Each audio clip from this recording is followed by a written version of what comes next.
ఓం శాంతి 7/3/2025 మధురమైన పిల్లలు, ఇది అనాది అవినాశి తయారు చేయబడిన డ్రామా. ఇందులో ఏ దృశ్యమైతే గతించిపోయిందో అది మళ్లీ కల్పం తర్వాతనే రిపీట్ అవుతుంది. అందుకే సదా నిశ్చింతగా ఉండండి. ప్రశ్న: ఈ ప్రపంచం తన తమో ప్రధాన స్థితికి చేరుకుంది. దానికి గుర్తులేమిటి? జవాబు: రోజురోజుకు ఉపద్రవాలు జరుగుతూ ఉంటాయి. ఎంతగా గొడవలు కొట్లాట్లు జరుగుతున్నాయి. దొంగలు ఏ విధంగా మనుషులను కొట్టి దోచుకుని వెళ్ళిపోతున్నారు. అకాల వర్షాలు కురుస్తూ ఉంటాయి. ఎంత నష్టం జరుగుతుంది. ఇవన్నీ తమో ప్రధానతకు గుర్తులు. తమో ప్రధాన ప్రకృతి దుఃఖమిస్తూ ఉంటుంది. పిల్లలైన మీకు డ్రామా రహస్యం తెలుసు. అందుకే మీరు నథింగ్ న్యూ, కొత్తేమీ కాదు అని అంటారు. ఓం శాంతి. ఇప్పుడు పిల్లలైన మీపై జ్ఞానవర్షం కురుస్తూ ఉంది. మీరు సంగమయుగం వారు, మిగిలిన మనుషులందరూ కలియుగం వారు. ఈ సమయంలో ప్రపంచంలో అనేక మతాంతరాలు, అభిప్రాయాలు మరియు ఆలోచనలు ఉన్నాయి. పిల్లలైన మీది ఒకే మతము. ఆ ఒక్క మతము భగవంతునిదే లభిస్తుంది. వారు భక్తి మార్గంలో జపతపాదులు, తీర్థయాత్రలు మొదలైనవి ఏవైతే చేస్తూ ఉంటారో అవన్నీ భగవంతుణ్ణి కలుసుకునేందుకు మార్గాలు అని భావిస్తారు. భక్తి తర్వాతనే భగవంతుడు లభిస్తారు అని అంటారు. కాని అసలు భక్తి ఎప్పుడు ప్రారంభమవుతుంది మరియు అది ఎప్పటి వరకు నడుస్తుంది అన్నది వారికి తెలీదు. భక్తి ద్వారా భగవంతుడు లభిస్తారు అని కేవలం అంటారంతే. అందుకే అనేక రకాల భక్తిని చేస్తూ ఉంటారు. మేము పరంపరగా భక్తి చేస్తూ వచ్చాం కావున ఏదో ఒక రోజు భగవంతుడు తప్పకుండా లభిస్తారు, ఏదో ఒక రూపంలో భగవంతుడు లభిస్తారు అని వారు స్వయం భావిస్తారు. మరి వారు వచ్చి ఏం చేస్తారు? తప్పకుండా సద్గతిని ఇస్తారు. ఎందుకంటే వారు ఉన్నదే సర్వుల సద్గతిదాత. భగవంతుడు ఎవరు, వారెప్పుడొస్తారు, ఇది కూడా ఎవరికీ తెలియదు. మహిమ రకరకాలుగా చేస్తూ ఉంటారు. భగవంతుడు పతిత పావనుడు, జ్ఞానసాగరుడు అని అంటారు. జ్ఞానం ద్వారానే సద్గతి లభిస్తుంది. భగవంతుడు నిరాకారుడని కూడా వారికి తెలుసు. ఆత్మైన మనం కూడా నిరాకారియే. ఆ తర్వాత శరీరం తీసుకుంటాము. ఆత్మలమైన మనము కూడా తండ్రితో పాటుగా పరంధామ నివాసులము. మనము ఇక్కడి వాసులము కాము. వాస్తవానికి వారు ఎక్కడి నివాసులు అనేది కూడా యథార్థంగా తెలియచేయరు. కొందరు మేము స్వర్గంలోకి వెళ్ళిపోతాము అని భావిస్తారు. ఇప్పుడు నేరుగా స్వర్గంలోకైతే ఎవరూ వెళ్లేది లేదు. కొందరేమో జ్యోతిలో కలిసిపోతుంది అని అంటారు. ఇది కూడా తప్పే. అలా అంటూ ఆత్మను వినాశీగా చేసేశారు. మోక్షం కూడా లభించదు. ఈ సృష్టి నాటకం తయారై సిద్ధంగా ఉన్నది. అదే ఇప్పుడు జరుగుతుంది. ఇప్పుడు కొత్తగా ఏమీ తయారయ్యేది లేదు అని అంటారు. ఈ చక్రం తిరుగుతూ ఉంటుంది. చరిత్ర భూగోళం రిపీట్ అవుతుంది. కాని చక్రం ఎలా తిరుగుతుంది ఇది ఎవరికీ తెలీదు. చక్రం గురించి తెలీదు, ఈశ్వరుని గురించి తెలీదు. భక్తి మార్గంలో ఎంతగా భ్రమిస్తూ ఉంటారు. భగవంతుడెవరు అనేది మీకు తెలుసు. భగవంతుణ్ణి తండ్రి అని కూడా అంటారు. కావున బుద్ధిలోకి రావాలి కదా. లౌకిక తండ్రి కూడా ఉన్నారు. అయినా మనం ఆ తండ్రిని, భగవంతుణ్ణి స్మృతి చేస్తాము. కావున ఇద్దరు తండ్రులైనట్లు. లౌకిక తండ్రి, పారలౌకిక తండ్రి. ఆ పారలౌకిక తండ్రిని కలుసుకునేందుకు ఎంతో భక్తి చేస్తారు. వారు పరలోకంలో ఉంటారు. నిరాకారి ప్రపంచం కూడా తప్పకుండా ఉంది. మనుషులు ఏదైతే చేస్తారో అదంతా భక్తి మార్గమని మీకు బాగా తెలుసు. రావణరాజ్యంలో అంతా భక్తే జరుగుతూ వచ్చింది. జ్ఞానమనేదుండదు. భక్తి ద్వారా ఎప్పుడూ సద్గతి లభించదు. సద్గతినిచ్చే తండ్రిని స్మృతి చేస్తూ ఉన్నట్లయితే తప్పకుండా వారు ఎప్పుడూ అప్పుడు వచ్చి సద్గతిని ఇస్తారు. ఇది పూర్తిగా తమోప్రధాన ప్రపంచమని మీకు తెలుసు. సతోప్రధానంగా ఉండేవారు ఇప్పుడు తమోప్రధానంగా ఉన్నారు. ఎన్ని ఉపద్రవాలు జరుగుతూ ఉంటాయి. చాలా గొడవలు, కొట్లాట్లు జరుగుతూ ఉన్నాయి. దొంగలు కూడా దోచుకుంటూ ఉంటారు. దొంగలు ఎంతగా కొట్టి ధనాన్ని దోచుకుని తీసుకువెళ్ళిపోతారు. ఎలాంటి మందులున్నాయంటే వాటి వాసనను పీల్చుకునేలా చేసి మూర్ఛితులుగా చేసేస్తారు. ఇది రావణరాజ్యము. ఇది చాలా పెద్ద అనంతమైన ఆట. ఇది తిరగడానికి 5000 సంవత్సరాలు పడుతుంది. ఈ ఆట కూడా డ్రామా వంటిది. దీనిని నాటకమని అనరు. నాటకంలో అనుకోండి, నటులెవరైనా అనారోగ్యం పాలైతే వారికి బదులుగా ఇంకొకరిని పెడతారు. ఇందులోనైతే అలా జరగదు. ఇది అనాది డ్రామా కదా. ఎవరైనా అనారోగ్యం పాలైతే ఆ విధంగా అనారోగ్యం పాలవ్వడం కూడా డ్రామాలోని పాత్ర అని అంటారు. ఇది అనాదిగా తయారు చేయబడినది. ఇతరులెవరితోనైనా ఇది డ్రామా అని చెప్పినట్లయితే వారు తికమక పడతారు. ఇది అనంతమైన నాటకమని మీకు తెలుసు. కల్పం తర్వాత మళ్ళీ ఈ నటులే ఉంటారు. ఏ విధంగా ఇప్పుడు వర్షం పడడం మొదలైనవి జరుగుతాయో అలాగే కల్పం తర్వాత మళ్ళీ ఈ విధంగానే జరుగుతుంది. మళ్ళీ ఈ ఉపద్రవాలే జరుగుతాయి. పిల్లలైన మీకు తెలుసు, జ్ఞానవర్షమైతే అందరిపైన కురవదు. కాని ఈ శబ్దం అందరి చెవుల వరకు తప్పకుండా చేరుకుంటుంది. జ్ఞానసాగరుడైన భగవంతుడు వచ్చారు అని. మీకు ముఖ్యమైనది యోగం. జ్ఞానాన్ని కూడా మీరు వింటారు. ఆ స్థూల వర్షమైతే మొత్తం ప్రపంచం అంతటిపైన కురుస్తూ ఉంటుంది. మీ యోగంతో స్థిరమైన శాంతి ఏర్పడుతుంది. స్వర్గస్థాపన చేయడానికి భగవంతుడు వచ్చారని మీరు అందరికీ వినిపిస్తారు. కాని తమను తాము భగవంతునిగా భావించేవారు కూడా అనేక మంది ఉన్నారు. కావున మీ మాటను ఎవరు నమ్ముతారు? అందుకే తండ్రి అర్థం చేయిస్తారు, కోట్లలో ఏ ఒక్కరూ వెలువడతారు అని. భగవంతుడైన తండ్రి వచ్చారని మీలో కూడా నంబర్వారుగా తెలుసు. తండ్రి నుండైతే వారసత్వాన్ని తీసుకోవాలి కదా. తండ్రిని ఎలా స్మృతి చేయాలి అనేది కూడా అర్థం చేయించారు. స్వయాన్ని ఆత్మగా భావించండి. మనుషులైతే దేహాభిమానులుగా అయిపోయారు. తండ్రి అంటారు, ఎప్పుడైతే మనుష్యాత్మలందరూ పతితులుగా అయిపోతారో ఆ సమయంలోనే నేను వస్తాను. మీరు ఎంత తమో ప్రధానంగా అయిపోయారు.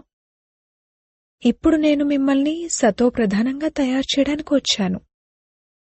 కల్పపూర్వం కూడా నేను మీకు ఈ విధంగా అర్థం చేయించాను. మీరు తమో ప్రధానం నుండి సతో ప్రధానంగా ఎలా అవుతారు? కేవలం నన్నొక్కడినే స్మృతి చేయండి. నేను మీకు నా పరిచయాన్ని మరియు రచన యొక్క పరిచయాన్ని ఇవ్వడానికి వచ్చాను. రావణరాజ్యంలో ఆ తండ్రిని అందరూ స్మృతి చేస్తూనే ఉంటారు. ఆత్మ తన తండ్రిని స్మృతి చేస్తుంది. తండ్రి ఉన్నదే అశరీరి. వారు బిందువు కదా. వారికి పేరు పెట్టడం జరిగింది. మిమ్మల్ని సాలిగ్రామాలు అనంటారు మరియు తండ్రిని శివుడు అనంటారు. పిల్లలైన మీకు శరీరానికి పేర్లు పెట్టడం జరుగుతుంది. తండ్రి ఉన్నదే పరమ ఆత్మ. వారు శరీరాన్ని తీసుకునేది లేదు. వారు ఇతనిలోకి ప్రవేశించారు. ఇది బ్రహ్మ తనువు. ఇతణ్ణి శివుడు అని అనరు. ఆత్మ అనే పేరైతే మీకెలాగో ఉంది. ఆ తర్వాత మీరు శరీరంలోకి వస్తారు. ఆ పరమ ఆత్మ ఆత్మలందరి పిత. కావున అందరికీ 2 తండ్రులున్నట్లు. ఒకరు నిరాకారి, ఒకరు సాకారి. వీరినేమో అలౌకికమైన అద్భుతమైన తండ్రి అనంటారు. ఎంతమంది పిల్లలున్నారు? ప్రజాపిత బ్రహ్మ కుమార కుమారీలు ఎంతో ఎక్కువ మంది ఉన్నారు. ఇదేమిటి, అసలు ఇది ఎలాంటి ధర్మము అనేది మనుషులకు అర్థం కాదు. వారిది అర్థం చేసుకోలేరు. ఈ కుమార కుమారి అనే పదాలు ప్రవృత్తి మార్గానికి చెందినవని మీకు తెలుసు కదా. తల్లి, తండ్రి, కుమారి మరియు కుమార్. భక్తి మార్గంలో మీరు నీవే తల్లివి తండ్రివి అని తలుచుకుంటారు. ఇప్పుడు మీకు మాతాపిత లభించారు. వారు మిమ్మల్ని దత్తత తీసుకున్నారు. సత్యుగంలో దత్తత తీసుకోవడం జరగదు. అక్కడ దత్తత అనే పదమే లేదు.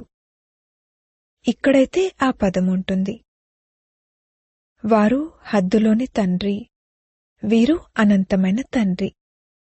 ఇది అనంతమైన దత్తత. ఈ రహస్యం చాలా గుహ్యమైనది, అర్థం చేసుకోదగినది.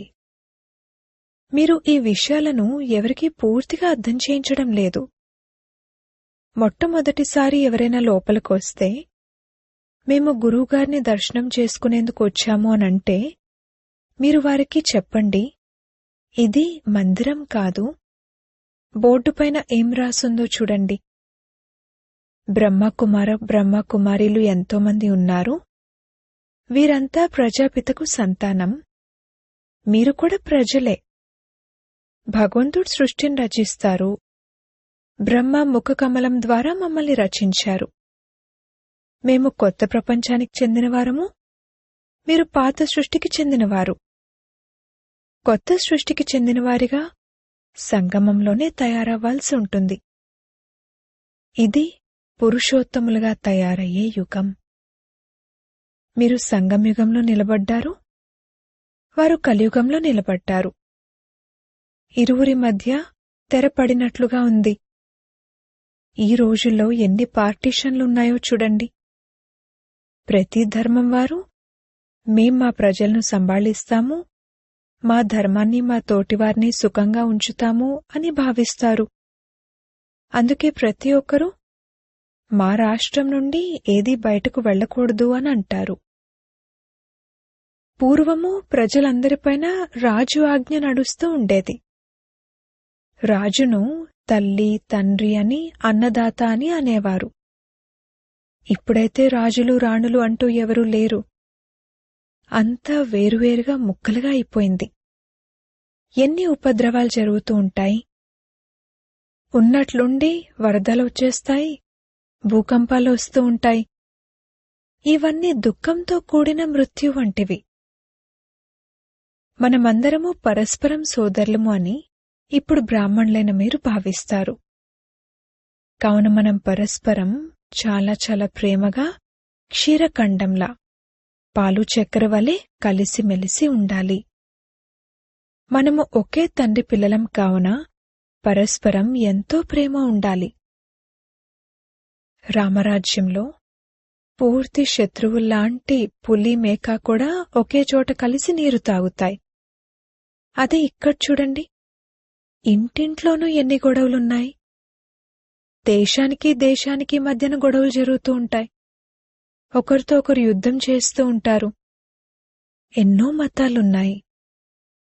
ఇప్పుడు మీకు తెలుసు, మనమందరము అనేకసార్లు తండ్రి నుండి వారసత్వాన్ని తీసుకున్నాము, మళ్లీ పోగొట్టుకున్నాము. అనగా రావణుడిపై విజయాన్ని పొందుతాము, మళ్లీ ఓడిపోతాము. ఒక్క తండ్రి శ్రీమతంపై మనం విశ్వానికి యజమానులుగా అయిపోతాము. అందుకే వారిని ఉన్నతోన్నతమైన భగవంతుడు అనంటారు. సర్వుల దుఃఖహర్త, సుఖకర్త అనంటారు. ఇప్పుడు మీకు సుఖం యొక్క మార్గాన్ని తెలియజేస్తున్నారు. పిల్లలను మీరు పరస్పరం క్షీరఖండం వలె, పాలు చక్కెర వలె కలిసిమెలిసి ఉండాలి. ప్రపంచంలో అందరూ పరస్పరం ఉప్పు నీరులా ఘర్షణ కలిగి ఉన్నారు. ఒకరినొకరు హతమార్చుకోవడానికి ఆలస్యం చెయ్యరు. ఈశ్వర్య సంతానమైన మీరు పరస్పరం క్షీరఖండం వలె ఉండాలి. ఈశ్వర్య సంతానమైన మీరు దేవతల కంటే కూడా ఉన్నతమైన వారు. మీరు తండ్రికి ఎంత సహాయకులుగా అవుతారు. పురుషోత్తములుగా తయారు చేయడానికి సహాయకులుగా ఉన్నారు కావున మీ హృదయంలోకి ఈ విషయం రావాలి, మేము పురుషోత్తములము, మరి మాలో ఆ దైవీ గుణాలున్నాయా? ఆసురీ గుణాలున్నట్లయితే ఆ ఆత్మ ఈ తండ్రి బిడ్డగా పిలువబడలేదు. అందుకే సద్గురువుకు నింద తీసుకొచ్చేవారు ఉన్నత స్థానాన్ని, ఉన్నత పదవిని పొందలేరు అని అంటారు. ఈ విషయాన్ని ఈ కలియుగి గురువులు తమకు అన్వయించుకుని మనుషులను భయపెడుతూ ఉంటారు. తండ్రి పిల్లలకు అర్థం చేయిస్తున్నారు, ఎవరైతే తండ్రి పేరును ప్రసిద్ధి చేస్తారో వారే సుపుత్రులైన పిల్లలు. వారే క్షీరఖండం వలె, పాలు చక్కెర వలె కలిసిమెలిసి ఉంటారు. తండ్రి ఎల్లప్పుడూ అంటారు, క్షీరఖండం వలె ఉండండి. ఉప్పు నీర్లా అయ్యి పరస్పరం కొట్లాడుకోకండి, గొడవ పడకండి. మీరిక్కడ క్షీరఖండం వలె అవ్వాలి. పరస్పరం ఎంతో ప్రేమ ఉండాలి. ఎందుకంటే మీరు ఈశ్వర్య సంతానం కదా. ఈశ్వరుడు అత్యంత ప్రియమైన వారు. అందుకే వారిని అందరూ స్మృతి చేస్తూ ఉంటారు. మీకు పరస్పరం చాలా ప్రేమ ఉండాలి. లేదంటే తండ్రి పరువును పోగొడతారు. ఈశ్వరుని పిల్లలు పరస్పరం ఉప్పు నీరులా ఎలా ఉండగలరు? మరలాంటప్పుడు పదవిని ఎలా పొందగలరు? తండ్రి అర్థం చేయిస్తున్నారు, పరస్పరం క్షీరఖండం వలె ఉండండి. ఉప్పు నీరులా ఉంటే ఏమాత్రమూ ధారణ జరగదు. ఒకవేళ తండ్రి డైరెక్షన్లపై నడుచుకోకపోతే మరి ఉన్నత పదవిని ఎలా పొందుతారు? దేహాభిమానంలోకి రావడం వల్లనే పరస్పరం కొట్లాడుకుంటారు. దేహీ అభిమానులుగా ఉన్నట్లయితే ఏ విధమైన గొడవలు ఉండవు. ఈశ్వరుడైన తండ్రి లభించారంటే మరి దైవీ గుణాలు కూడా తప్పకుండా ధారణ చేయాలి. ఆత్మ తండ్రిలా తయారవ్వాలి. ఏ విధంగా తండ్రిలో పవిత్రత, సుఖము, ప్రేమ మొదలైనవన్నీ ఉన్నాయో అలాగే మీరు కూడా తయారవ్వాలి. లేకపోతే ఉన్నత పదవిని పొందలేరు. చదువుకుని తండ్రి నుండి ఉన్నతమైన వారసత్వాన్ని పొందాలి. ఎవరైతే అనేకుల కళ్యాణం చేస్తారో వారే రాజారాణులుగా అవ్వగలరు. మిగిలిన వారంతా వెళ్లి దాసదాసీలుగా అవుతారు. ఎవరెవరు ఏ విధంగా అవుతారు అనేది అర్థం చేసుకోవచ్చు కదా. చదువుకుంటున్నవారు స్వయమూ అర్థం చేసుకోగలరు. ఈ లెక్కన నేను బాబాకు ఎంత పేరు తీసుకురాగలను? ఈశ్వరుని పిల్లలైతే అత్యంత ప్రియమైన వారిగా ఉండాలి. వారిని ఎవరు చూసినా సంతోషించాలి. బాబాకు కూడా అటువంటి వారే మధురంగా అనిపిస్తారు. ముందుగా మీ ఇంటినైతే తీర్చిదిద్దుకోండి. ముందుగా ఇంటిని, ఆ తర్వాత ఇతరులను తీర్చిదిద్దండి. గృహస్థ వ్యవహారంలో కమల పుష్ప సమానంగా, పవిత్రంగా మరియు క్షీరఖండం వలె ఉండండి. మిమ్మల్ని ఎవరు చూసినా ఇలా అనాలి, ఓహో, ఇక్కడైతే స్వర్గంలా ఉందే. అజ్ఞానకాలంలో కూడా బాబా స్వయంగా ఇటువంటి ఇళ్లను చూశారు. 6-7 మంది వివాహం చేసుకున్న పిల్లలందరూ కలిసి ఉంటారు. అందరూ ఉదయమే లేచి భక్తి చేస్తారు. ఇంట్లో పూర్తి శాంతి ఉంటుంది. ఇక్కడ మీదైతే ఈశ్వరీయ కుటుంబం. హంస మరియు కొంగ కలిసి ఉండలేవు. మీరైతే హంస వలె అవ్వాలి. ఉప్పు నీరులా ఉంటే బాబా సంతోషించరు.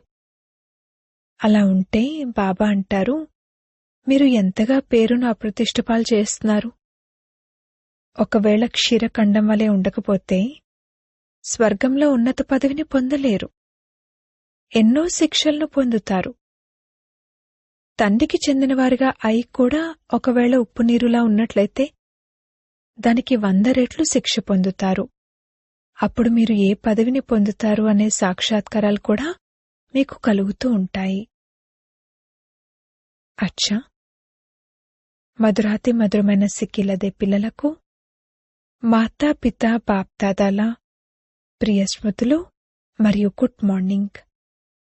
ఆత్మిక పిల్లలకు ఆత్మిక తండ్రి నమస్తే. ధారణ కొరకు ముఖ్య సారము. మొదటి పాయింట్, సదా ధ్యాస ఉండాలి. మేము ఈశ్వరుని పిల్లలము. మేము అత్యంత ప్రియంగా ఉండాలి. పరస్పరం ఎప్పుడూ ఉప్పునీరులా అవ్వకూడదు. మొదట స్వయాన్ని తీర్చిదిద్దుకోవాలి. ఆ తర్వాత ఇతరులను తీర్చిదిద్దేందుకు శిక్షణ ఇవ్వాలి. రెండవ పాయింట్, ఏ విధంగా తండ్రిలో పవిత్రత, సుఖము, ప్రేమ మొదలైన గుణాలన్నీ ఉన్నాయో అలా తండ్రి సమానంగా అవ్వాలి. సద్గురువుకు నింద తీసుకొచ్చే కర్మలేవీ చేయకూడదు. తమ నడవడిక ద్వారా తండ్రి పేరును ప్రసిద్ధి చేయాలి. వరదానము. తండ్రి మరియు ప్రాప్తి యొక్క స్మృతి ద్వారా సదా ధైర్యం ఉల్లాసంలో ఉండే ఏకరస అచల భవ. జన్మించడంతోనే తండ్రి ద్వారా ఏ ప్రాప్తులైతే లభించాయో వాటి లిస్టును సదా ఎదురుగా పెట్టుకోండి. ప్రాప్తి స్థిరంగా అచలంగా ఉన్నప్పుడు మరి ధైర్యం మరియు ఉల్లాసం కూడా అచలంగా ఉండాలి. అచలంగా ఉండేందుకు బదులుగా ఒకవేళ మనసు ఎప్పుడైనా చంచలమైతే లేక స్థితి చంచలతలోకి వస్తే దానికి కారణమేమిటంటే తండ్రిని మరియు ప్రాప్తిని సదా ఎదురుగా పెట్టుకోవటం లేదు. సర్వప్రాప్తుల అనుభవం సదా ఎదురుగా ఉన్నట్లయితే మరియు స్మృతిలో ఉన్నట్లయితే అన్ని విఘ్నాలు సమాప్తమైపోతాయి. సదా కొత్త ఉల్లాసం, కొత్త ఉత్సాహం ఉంటుంది. స్థితి ఏకరసంగా మరియు అచలంగా ఉంటుంది. స్లోగన్. ఏ రకమైన సేవలోనైనా సదా సంతుష్టంగా ఉండడమే మంచి మార్కులు తీసుకోవడము. అవ్యక్త సూచనలు. సత్యత మరియు సభ్యత రూపీ కల్చర్ను, సంస్కృతిని అలవర్చుకోండి. బ్రాహ్మణ పిల్లలైన మీరు చాలా చాలా రాయల్ పిల్లలు. మీ ముఖం మరియు నడవడిక రెండూ సత్యత యొక్క సభ్యతను అనుభవం చేయించాలి. మామూలుగా కూడా రాయల్ ఆత్మలను సభ్యత యొక్క దేవి అని అంటారు. వారి మాట్లాడటం, చూడటం, నడవటం, తినటం, తాగటం, లేవటం, కూర్చోటం, ప్రతి కర్మలో సభ్యత, సత్యత స్వతహాగానే కనిపిస్తాయి. నేను సత్యతను నిరూపిస్తాను కానీ అందులో సభ్యత లేనే లేదు అన్నట్లుండకూడదు. ఇది రైట్ కాదు. ఓం శాంతి.